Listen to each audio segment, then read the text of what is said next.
nosotros continuar compartiendo con ustedes a través de Rompiendo Fronteras Perfusión. La noche de hoy nos acompaña la profesora María del Carmen Gutiérrez.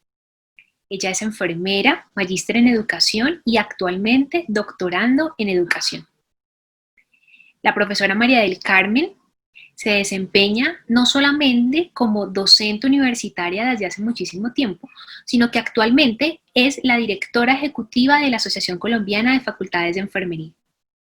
Profesora María del Carmen, bienvenida a Rompiendo Fronteras Perfusión. Muchísimas gracias por haber aceptado nuestra invitación. Bueno, buenos días para todos y todas. Agradezco a Carol haberme invitado hoy a este espacio Rompiendo Fronteras en Perfusión. Muy complacida de estar con ustedes y de tratar algunos temas relacionados con la educación en general, pero la educación específica en esta área de ustedes. Soy de Manizales, estudié la carrera de enfermería en la Universidad de Caldas, me gradué en ese tiempo como licenciada en enfermería, he ejercido mi profesión por más de 40 años, siempre a nivel educativo, en diversas universidades del país y en algunas del exterior. Tengo una maestría en educación de la Universidad de La Sabana y ya a punto de culminar mi doctorado en educación de la Universidad de La Salle en Costa Rica.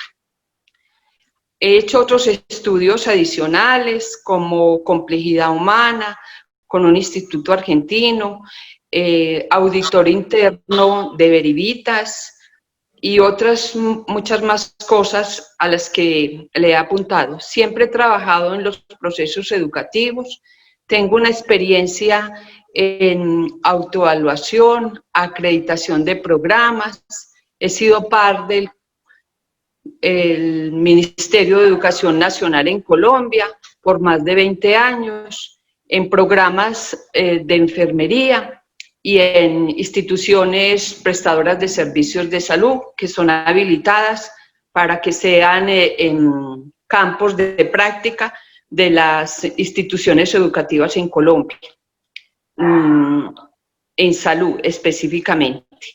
Ese es como mi récord.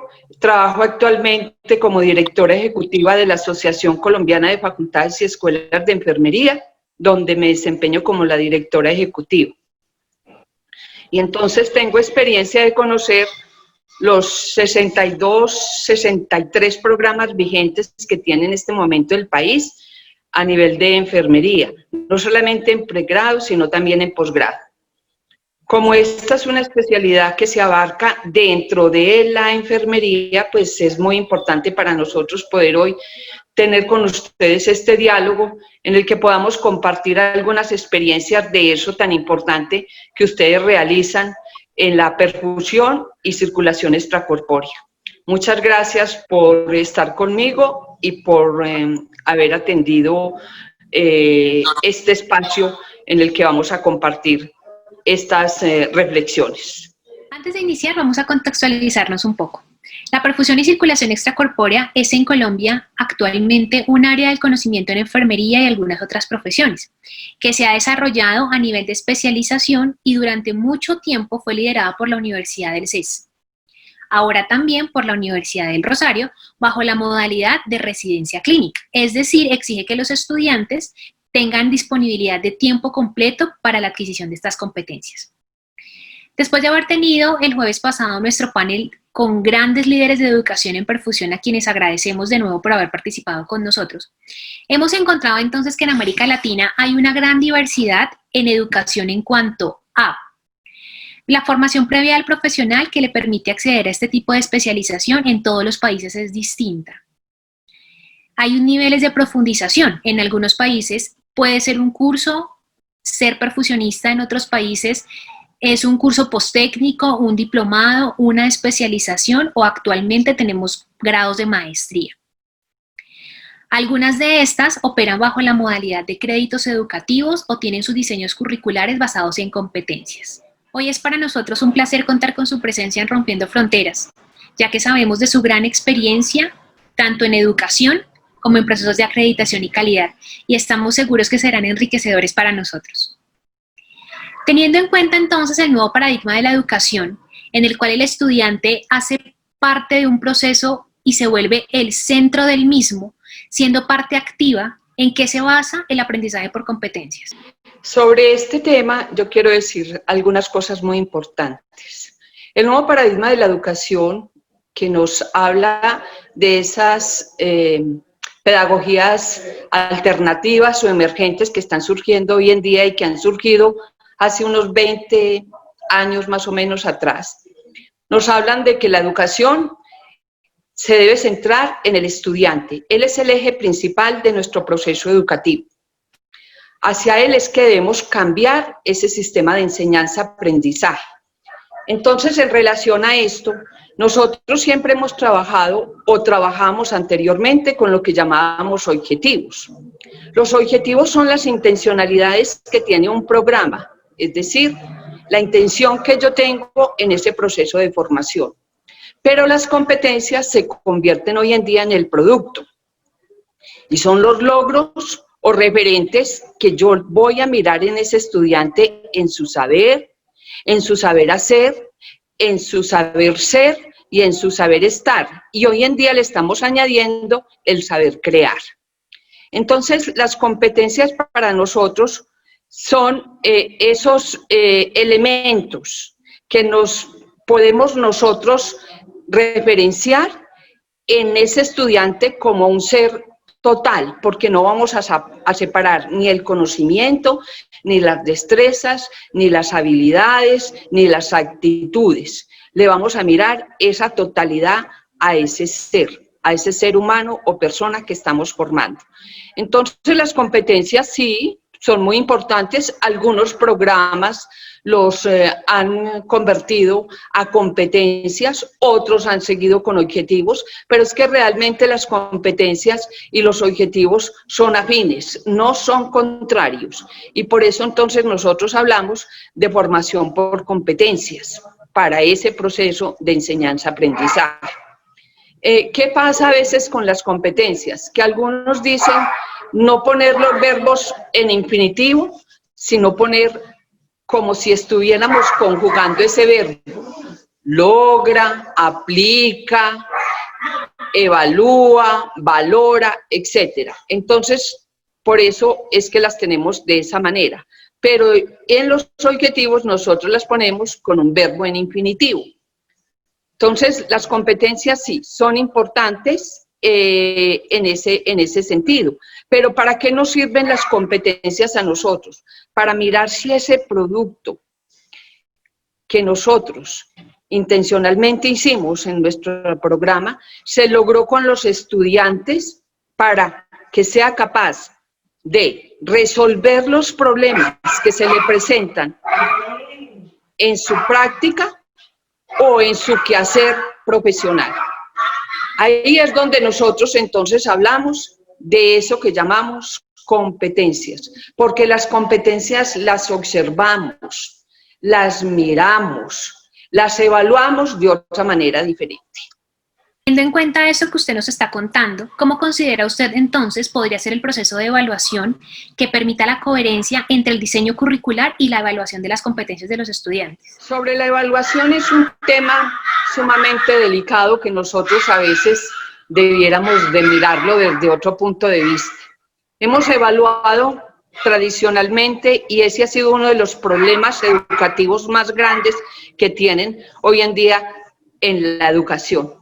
Se evalúa por lo que se sabe, por lo que nos contesta en un examen, porque lo que nos contesta en un momento preciso de la evaluación que hacemos de pronto cuando estamos en un campo de práctica. Eso no es sino evaluar el conocimiento. Evaluar, ¿qué significa? Significa mirar al otro integralmente, a esa persona que tiene parte física, parte emocional, parte espiritual, mucho en conjunto hay que mirar a esa persona. Entonces la evaluación hoy en día decimos, bueno, ¿cómo medimos si logró o no esa competencia? ¿Cómo lo podemos mirar? Se han inventado otras cosas nuevas en esa evaluación y son las rúbricas. ¿Qué son entonces las rúbricas? Son instrumentos en los cuales nosotros a veces definimos esos criterios con los que vamos a evaluar al estudiante para si lo alcanzó, en qué medida lo alcanzó satisfactoriamente, medianamente satisfactoria o todavía no lo ha alcanzado, para lograr entonces tener ahí una evaluación. Pero no olvidemos que los resultados de aprendizaje influyen en la aplicación y creación de conocimiento junto con el desarrollo de habilidades. Entonces, ¿qué pensaría yo de la evaluación hoy en día en relación a competencias?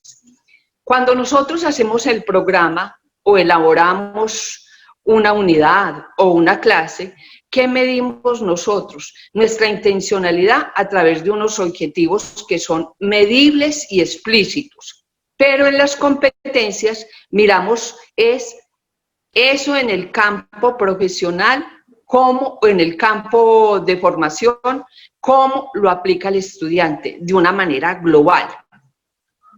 Voy a poner un ejemplo. Brinda una atención de calidad al paciente en el momento, por ejemplo, de ustedes del acto quirúrgico y la brinda con el conocimiento, o sea, haciendo transferencia de conocimiento. Mirándole esas habilidades y destrezas, si aplica ese conocimiento ahí en la práctica. Si tiene actitudes de respeto, de honestidad, cuando trabaja con otras personas y trabaja con el paciente. Y si es capaz de, por ejemplo, de solucionar un problema que se le presente en ese instante cuando está en la práctica. Eso es lo que nosotros debemos evaluar cuando estamos hablando de competencias. Por eso yo siempre les digo, no es evaluar por competencias, aplicar un examen. Es mirar el conjunto de la persona en esa transferencia de ese saber hacer, de ese saber ser y de ese saber compartir con los otros y hasta de solucionar problemas a través de múltiples acciones, porque no simplemente es la solución que me han dado, sino la que yo pueda poner. Somos conocedores de su participación en procesos de acreditación de instituciones universitarias en Colombia, así como en acreditación de programas académicos y actualmente su rol directivo en la Asociación de Facultades de Enfermería en Colombia, COFAEN. ¿Está la educación a nivel de pregrado y posgrado en enfermería estandarizada? ¿Cómo se logró esto? Hay unos decretos, resoluciones que se han venido aplicando y reformando desde que salió la ley 30 de 1992, que habló de la acreditación de programas e instituciones en Colombia y que creó entonces el Consejo Nacional de Acreditación, que desde esa época está vigente. Y ellos pues han realizado alguna serie de lineamientos que todavía son vigentes algunos, y últimamente nos ha hablado del decreto 1330 que se emitió en julio del 2019 relacionado con los procesos de registro calificado y autoevaluación de programas e instituciones. La acreditación en Colombia es un proceso voluntario. Y sí, ahí se dicen algunos estándares y criterios relacionados con esos procesos de acreditación. Por eso ellos contemplan algunos factores que son institucionales y algunos factores que son específicos para los programas académicos. Esos factores que ellos determinan como institucionales y para los programas académicos, pues contemplan unos criterios y unas dimensiones que se deben tener en cuenta en ese proceso. Por eso diríamos que eso está estandarizado. Pero para mí, yo sí con mucha pena digo, la estandarización no debe ser una cosa de que si yo cumplo a cabalidad esto, no, yo puedo cumplir a cabalidad algunas cosas muy importantes y puedo estar mejorando otras para cumplir ese criterio que me están dimensionando. Por eso les digo, no podemos estandarizar, porque hay algunos autores, por ejemplo, entre ustedes, que han hablado de la estandarización de profesionales en el uso de algunas cosas importantes, por ejemplo, en el EDMO. Pero entonces, eso no puede ser una cosa que nos abarque a todos. Podemos decir que la estandarización se hace por programa. Por eso el programa cumple unos estándares de calidad. Y si ese programa cumple esos estándares, que pueden ser diferentes a los estándares que cumple el programa de otra unidad académica en el país, podríamos tenerlos en cuenta. Son unos estándares que se han puesto como para que las instituciones o las unidades académicas miren cuál es el cumplimiento que le están dando a eso, pero no como una cosa rigurosa, de regla, lineal. Hay que mirarla desde diferentes puntos de vista.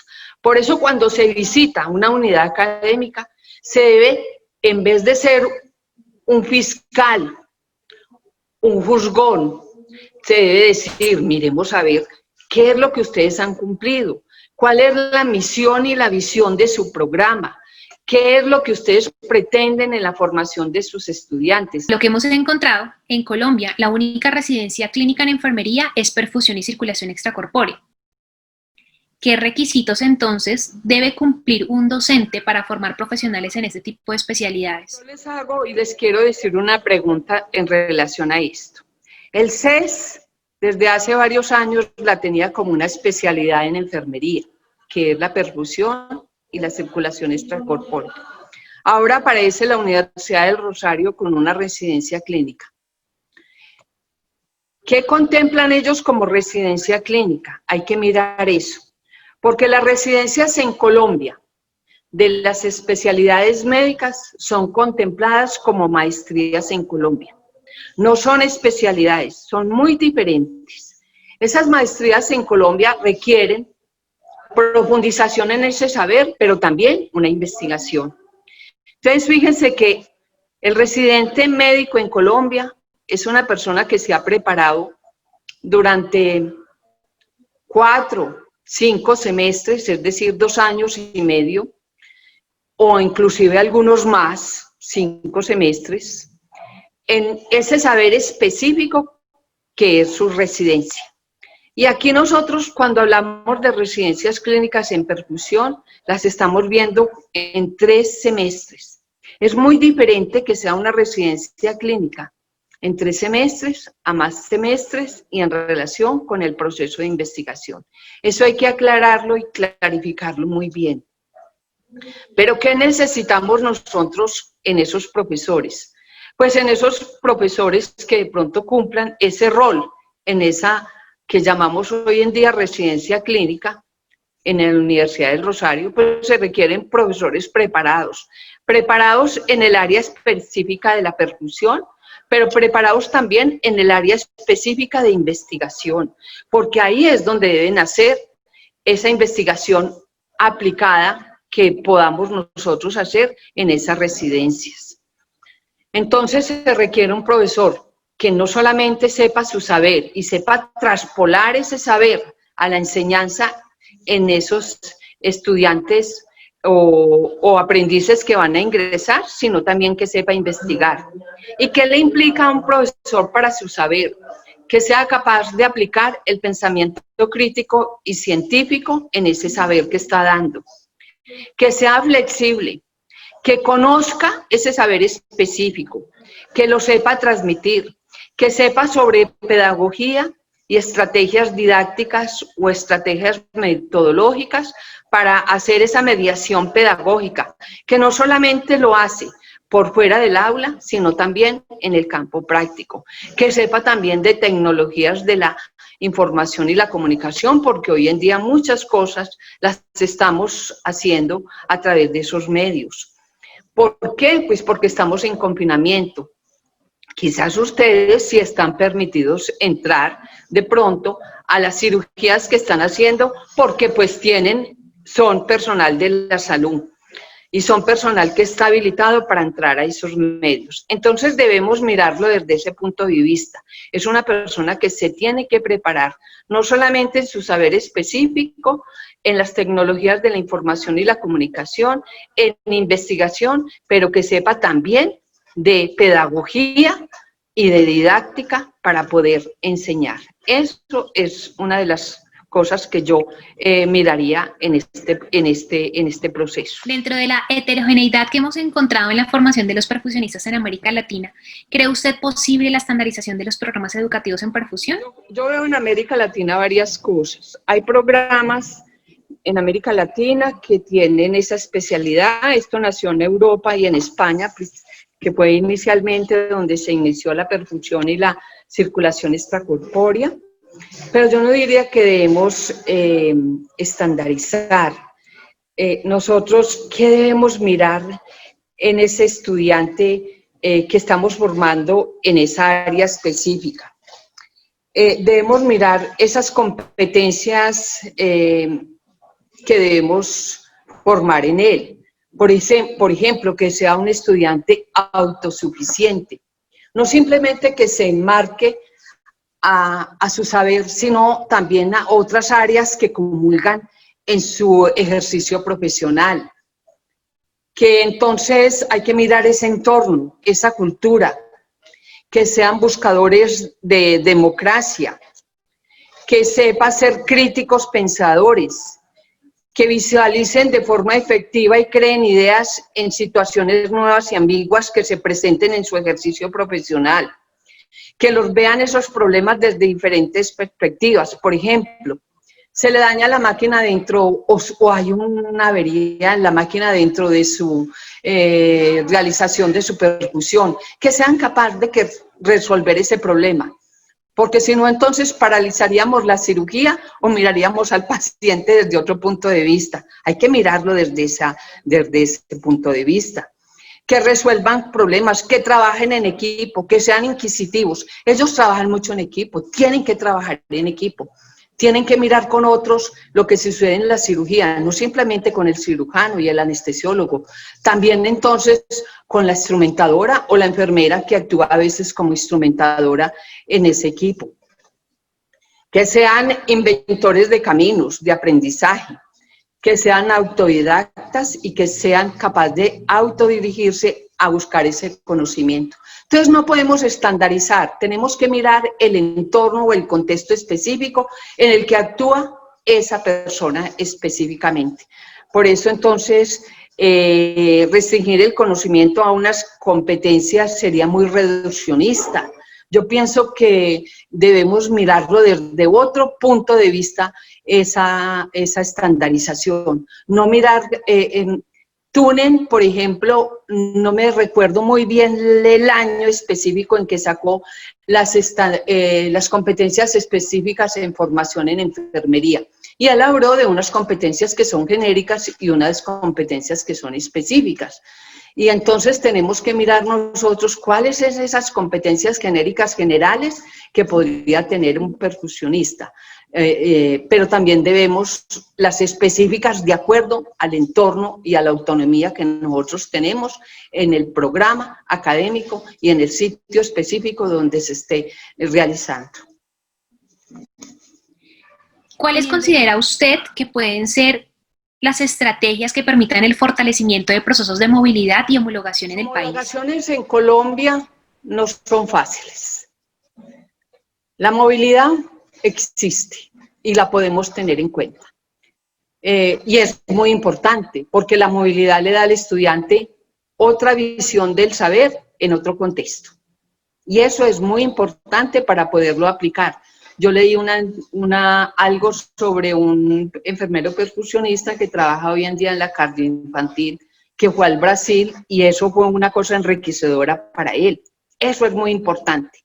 Pero las homologaciones en Colombia son difíciles. Y son difíciles ¿por qué? Porque hoy en día la homologación de un título por fuera, en el exterior, implica que el programa en el que estuvo ese estudiante esté acreditado en ese país por su agencia o Consejo Nacional, si lo tiene en ese país, o por una agencia acreditadora. De manera que pueden mirarse cuántos créditos se toman, qué tipo de programa es, cuál es la orientación específica de ese programa, qué proceso investigativo se realizó para homologar y hacer esas cosas en Colombia. Entonces habría que mirar que no puede ser estandarizado, porque nosotros no podemos reducirnos a esa estandarización. Debemos mirar que la movilidad es importantísima porque nos da otras orientaciones a ese saber específico. Seguramente que el enfermero que estuvo en el Brasil trajo muchas cosas que podría aplicar aquí. Cuando yo era enfermera, todavía inicialmente en mi profesión, me fui a España y trabajé en la clínica de la Universidad de Navarra en España, mientras mi esposo hacía su doctorado en Derecho Canónico en la Universidad de Navarra. Y aprendí muchas cosas, y esas cosas me sirvieron de experiencia, porque la experiencia es muy importante en la vida, es aprendizaje. Y eso lo traje y lo apliqué aquí cuando yo enseñaba, de manera que son cosas importantes de esa movilidad. Pero eso que estuve yo allá, pues se me homologó como experiencia clínica, pero no todo lo que yo había hecho por allá, de manera que fíjese, en eso hay que mirar y hay que mirar esas cosas importantes que se nos presentan. Hemos podido abstraer, escuchándolo a la noche de hoy, que la investigación es un pilar fundamental en el crecimiento de las profesiones. ¿Qué consejos podría usted brindarnos para lograr que esta residencia clínica de enfermería pueda crecer en investigación como pilar fundamental del desarrollo de una profesión? Yo doy consejos, que estudien la investigación, que miren las evidencias. Ustedes deben tener ya muchas evidencias, puede que las hayan publicado o no, seguramente, porque no he leído mucho sobre esas evidencias que tengan. Vi una investigación que hicieron sobre una revisión en la literatura sobre las evidencias en perfusión y circulación extracorpórea. Pero ¿qué les diría yo? Entren al campo de la investigación. Eso es una cosa importante. Fórmense en investigación, hagan un grupo. Ustedes son enfermeros o enfermeras que recibieron formación en investigación durante su carrera. Yo creo que ahí, como perfusionistas, también pueden formar un grupo en investigación y recibir formación en investigación y orientación en investigación, pero ustedes tienen el material vivo, es decir, la experiencia que han tenido en su hacer profesional, y eso lo podemos de pronto llevar a la investigación. Entonces, me parece que sería importante que ustedes busquen ese recurso, busquen nuevos roles en la investigación para que puedan publicar y ser visibles, porque de pronto no las conocen mucho en el medio. ¿Por qué? Porque se han dedicado más exclusivamente al medio hospitalario, pero ustedes tienen congresos, tienen donde presentar sus experiencias, tienen donde escribir esas experiencias y publicarlas. Pero yo les diría que vayan a la investigación, que sean parte activa de la investigación de lo que ustedes hacen y que eso lo publiquen. Encontramos actualmente en la democratización del conocimiento. Grandes universidades del mundo, grandes bases de datos, revistas indexadas, han abierto sus puertas al igual que las bibliotecas, permitiendo que el acceso a la información del conocimiento sea libre, gratuito. Sin embargo, ¿cuáles considera usted que son los pros y los contras de la educación no formal? La educación tiene dos cosas. La educación formal, que es la que hacemos en las universidades hoy en día, o en los procesos educativos que realizan las personas, que pueden ser formales, por ejemplo, una formación técnica, una formación tecnológica, la formación universitaria, que es de pregrado y de posgrado. Y la educación no formal, que es aquella que se da a través de cursos que también los dan las universidades, los famosos diplomados o que es una educación no formal que de pronto nos conduce a una asistencia, a un registro de asistencia y a un diploma que nos da por haber asistido a un curso de tantas horas, de 40 o de 50 o de 120 horas. Entonces, la educación no formal, ¿para qué nos sirve? Pues para la actualización. No podemos dejar de seguir actualizándonos en nuestro medio. Por eso es muy importante la educación no formal en el medio de ustedes, en la percusión, porque van saliendo nuevas cosas, nuevas máquinas, nuevas tecnologías, nuevos procesos en esa percusión y en esa educación de circulación extracorpórea. La tecnología ha avanzado, entonces yo pensaría que la educación no formal sí es importante tenerla porque nos permite la actualización permanente en nuestro medio. Pero pues la educación formal es la que más predomina en nuestro medio, pero la otra, hoy en día, por ejemplo, para las habilitaciones se requiere de esa educación no formal. Y yo no sé si ustedes pues deben estar habilitados, por supuesto que lo deben estar ante el Ministerio de Salud y Protección Social para poder entonces ofrecer ese servicio que ustedes lo hacen en las respectivas clínicas, no solamente en la ciudad de Bogotá, sino en otras clínicas. Entonces sí se requiere esa educación no formal, una educación que también debe tener unas características de programa, de horas, de profesores, de lineamientos, de objetivos y hasta de competencias a alcanzar en esa actualización. Hemos hablado esta noche y lo que hemos venido hablando estos días, profesora María del Carmen, ¿cuál considera usted que es uno de los grandes retos que debe asumir perfusión y circulación extracorpórea para lograr la consolidación educativa, no solamente en Colombia, sino en una gran región como América Latina? De las asociaciones, ¿qué son? Los retos de las asociaciones son promulgar su formación. ¿Qué reto les diría yo que tienen? Propender por programas de formación no formal y formación formal. Ese es uno de los retos que ustedes específicamente tienen. Mirar la calidad de esos programas que se están ofreciendo. Para mí es un reto de una asociación. ¿Cuáles son las, digamos, los lineamientos, las competencias que se pretenden formar en esos programas que se están ofreciendo o en los nuevos que se forman? Trazar algunos lineamientos, me parece que es uno de los retos que podría tener la asociación, de hacia dónde se debe dirigir la percusión y la circulación extracorpórea. Ese podría ser un reto. No olvidar que en esos lineamientos también tiene que haber lineamientos en investigación y lineamientos éticos para el ejercicio de la profesión. Me parece que también podría ser uno de los retos que podrían tener ustedes en esa asociación latinoamericana. Velar por el cumplimiento de las percusionistas a nivel de América Latina. Cuál es la calidad de los servicios que se prestan, hacer actualizaciones permanentes, hacer congresos donde se presenten esos procesos investigativos que se van a hacer. Entonces, fíjense que tienen muchas cosas en las que ustedes podrían intervenir.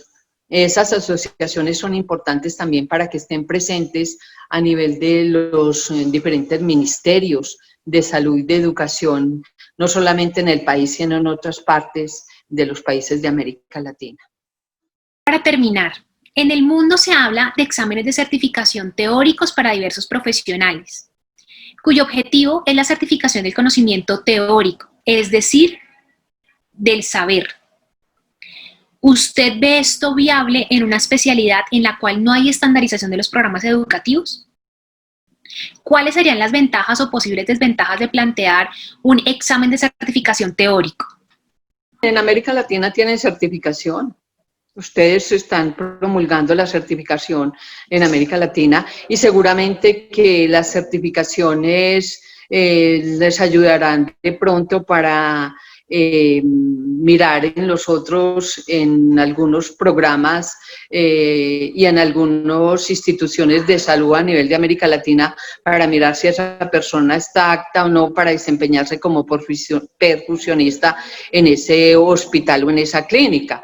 Lo vemos, por ejemplo, en las certificaciones que se tienen en algunos programas de enfermería a nivel de América Latina, en ENCLES, por ejemplo, en Estados Unidos, que sin ese no se puede ejercer la enfermería en Estados Unidos. Entonces, yo pienso que son importantes. Para mí son importantes los exámenes de certificación para mirar si la persona, pero es que el examen de certificación a veces solamente es para mirar conocimiento, también debieran haber certificaciones para mirar si la persona sí está apta en destrezas, en habilidades, es decir, en esas competencias del saber ser, del saber hacer y del saber compartir en esos exámenes que se hagan. Entonces, no es simplemente mirar el examen por una computadora que a veces los hacen, sino también mirar a la persona y mirarla en su actuación, acompañándola en un proceso en el que esté acompañada por otros perfusionistas. Entonces es ahí también donde yo podría decir que esos exámenes sí se deben hacer, pero de esa manera. María del Carmen, muchísimas gracias por haber participado en Rompiendo Fronteras. Realmente hemos aprendido bastante de lo que usted nos ha contado, de lo que hemos podido hablar con usted la noche de hoy.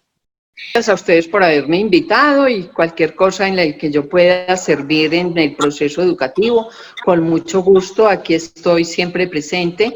Le agradezco a Carol haberme invitado a esta reunión y a este conversatorio que tuvimos hoy en Rompiendo Fronteras Perfusión. Me parece que se están organizando muy bien y que esto es importante que lo tengan en cuenta, porque el trabajo en equipo y la convivencia y la interacción es de donde surge el conocimiento. Eso sí lo dice Maturana, un famoso biólogo chileno que habla de la educación, que habla mucho de la educación y dice que en la convivencia está el saber. Y ahí es donde surge el saber en todas las circunstancias de la vida. Entonces, muchas gracias a ustedes, a todas y todas por haberme escuchado y sigo aquí, ojalá, deseándoles muchos éxitos a ustedes en su asociación. Ustedes, muchísimas gracias por continuar conectados con Rompiendo Fronteras. Los esperamos el día martes a las 7 de la noche para dar continuidad a nuestra primera jornada de circulación extracorpórea en paciente neonatal, infante y pediátrico. El tema que vamos a discutir será anticoagulación en cirugía cardíaca pediátrica. Muchísimas gracias y los esperamos. Hasta luego.